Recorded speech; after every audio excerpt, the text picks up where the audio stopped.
മുത്തുനബിയും ഫ്രണ്ട്സും നടക്കുന്നു. ആരോ ഒരാൾ ഒരു കിളിക്കൂട് കണ്ടു.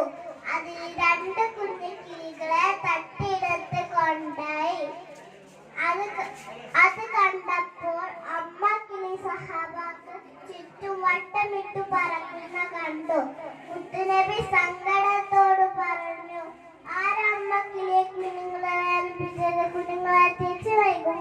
ഒരു ജീവിയെയും നമ്മൾ വേദനിപ്പിക്കാൻ പാടില്ല. ഒരു ദിവസം മുത്തുനബി ഒരു കൊച്ചും കുട്ടിയും ഭക്ഷണം കഴിക്കുകയായിരുന്നു. അപ്പൊ മുത്തുനബി പറഞ്ഞു കുട്ടിനോട്, ബിസ്മി ചൊല്ലണം, വലത് കൈകൊണ്ട് ഭക്ഷണം കഴിക്കണം. അസ്സലാമു അലൈക്കും.